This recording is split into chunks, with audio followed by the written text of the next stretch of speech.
and debarring me from practice for 3 years. I had already said in my first statement to the court, and I quote, "I am here to cheerfully submit to any penalty that can be lawfully imposed upon me for what the court has determined to be an offence and what I consider to be the highest duty of a citizen. Therefore, while I reserve my right to seek a review of the conviction and sentencing by way of an appropriate legal remedy, I propose to submit myself to this order and will respectfully pay the fine as I would have submitted to any other lawful punishment.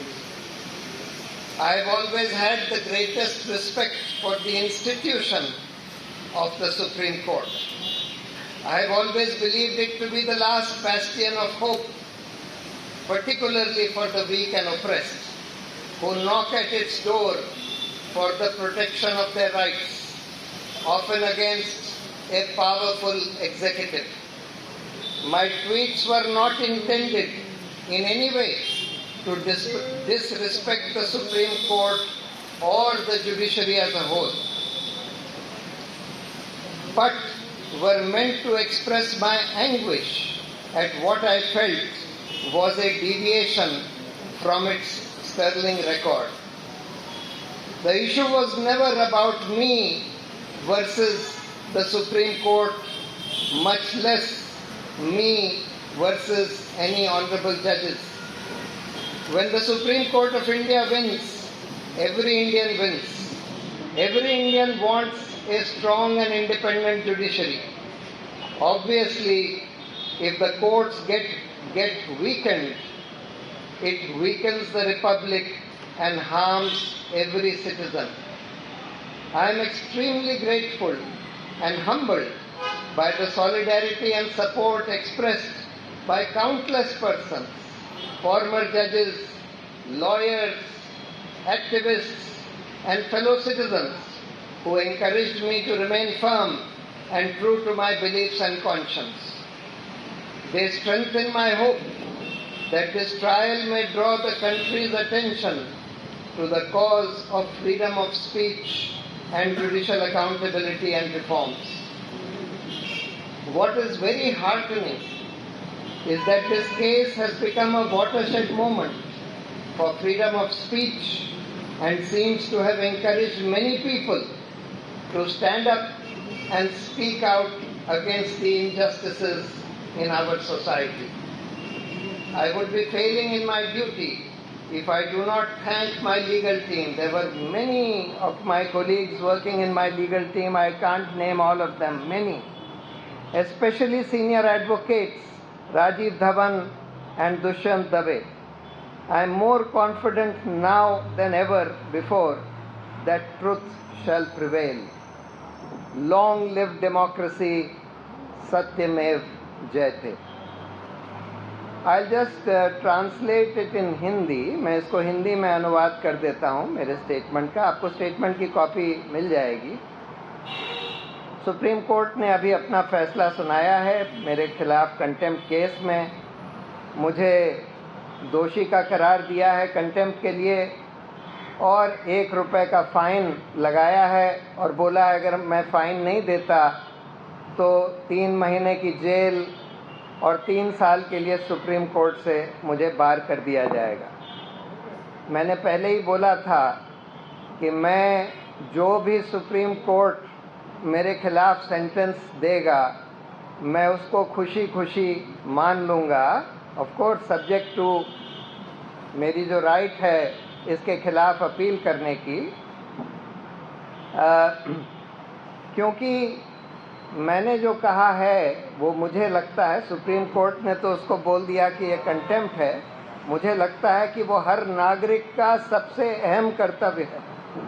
सच बोलना, जहाँ गलत हो रहा है उसके खिलाफ अपनी आवाज़ उठाना, ये हर नागरिक का सबसे बड़ा कर्तव्य है.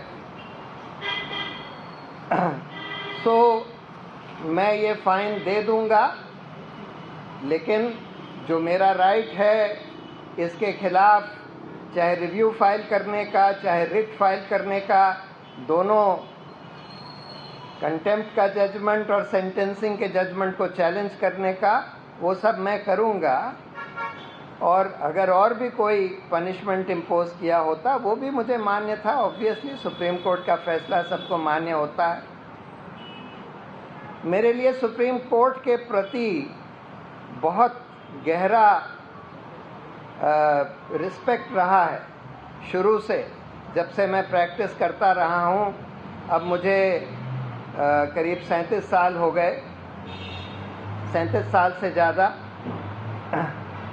और मैं ये मानता हूँ कि सुप्रीम कोर्ट वो आखिरी जगह है, खासकर गरीब और कमज़ोर लोगों के लिए, जो उनके पास आते हैं अपने हकों की रक्षा कराने के लिए, और ख़ासकर एक बहुत स्ट्रॉन्ग गवर्नमेंट जब उनके हक वायलेट करती है उसके लिए जब आते हैं।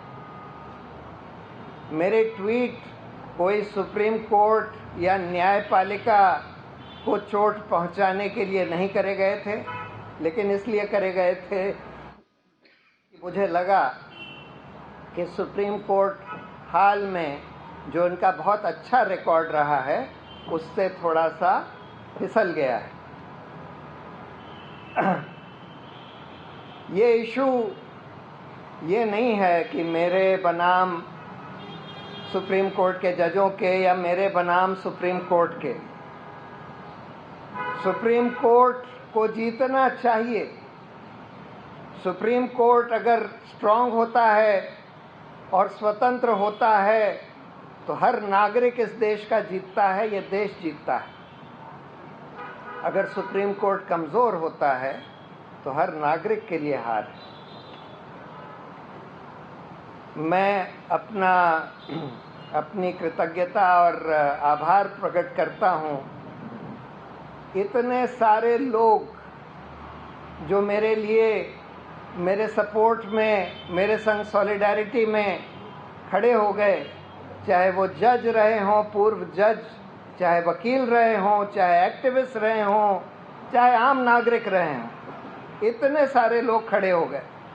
और इससे मुझे बहुत हौसला मिलता है और बहुत उम्मीद की किरण जगती है कि देश में ये अभिव्यक्ति की आज़ादी को इससे मजबूती मिलेगी और न्यायपालिका की जवाबदेही और न्यायपालिका में जो बदलाव की ज़रूरत है, इस कैंपेन को भी शक्ति मिलेगी।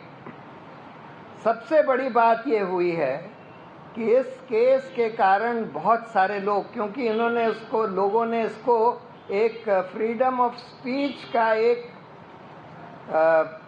औजार समझा, और बहुत सारे लोग जो अभी हताश होकर बैठे हुए थे वो खड़े हो गए और जो इस देश में जो अन्याय हो रहा है उसके खिलाफ अपनी आवाज़ बुलंद करने लगे। ये बहुत बड़ी बात है।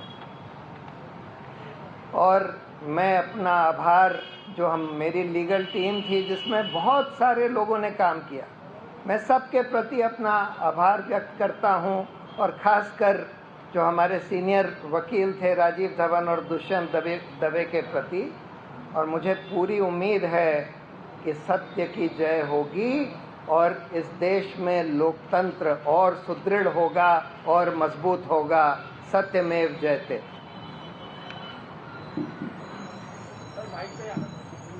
इधर आ जाइए।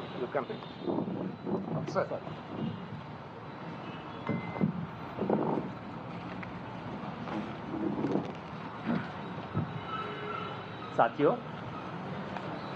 कैंपेन फॉर जुडिशियल अकाउंटेबिलिटी और रिफॉर्म्स की तरफ से अंजलि भारद्वाज जी ने और स्वराज अभियान की तरफ से मैं यहाँ उपस्थित हूँ। प्रशांत जी की बात आपने सुन ली और वही बात सुनने के लिए आप यहाँ आए हैं।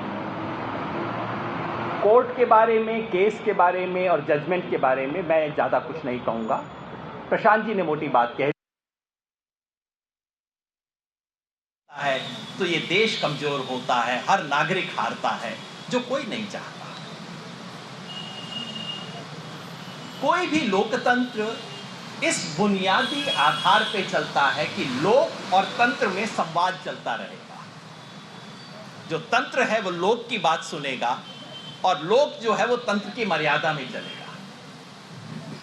आज ये जो दोनों में संवाद की प्रक्रिया है, लोक और तंत्र में संवाद की प्रक्रिया, उसकी एक खिड़की और खुली है और हमें उम्मीद है कि ये खिड़की दरवाजे में बदलेगी और इस तरह का स्वस्थ संवाद जो कि कठिन लग रहा था इस देश में, वो होना शुरू होगा।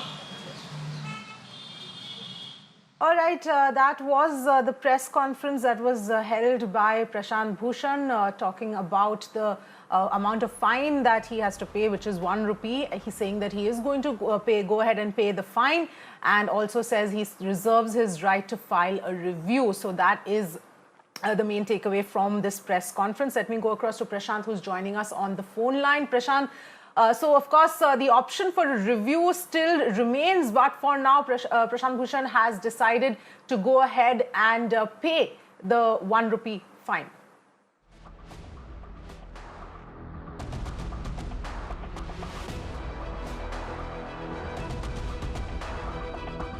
All right, we'll just try and reconnect with Prashant in just a bit, but those are the details coming in right now. Prashant Bhushan there holding a press conference talking about this entire case, what the decision of the top court has been, going ahead and saying that his tweets were not meant to disrespect the judiciary in any form, and that he reserves his right to seek a review, and that at this point in time will respectfully pay the fine. Prashant is with us now. He is at the press conference there as well. Prashant, so big, of course, the big takeaway here is that there could be a review that Prashant Bhushan files, but for now, he's agreed to go ahead and pay the fine of 1 rupee.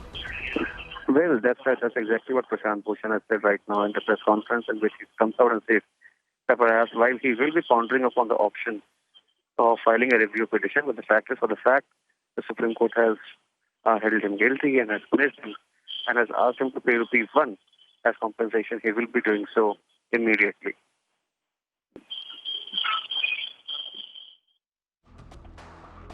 All right, Prashant, thank you so much for joining us with all of those details.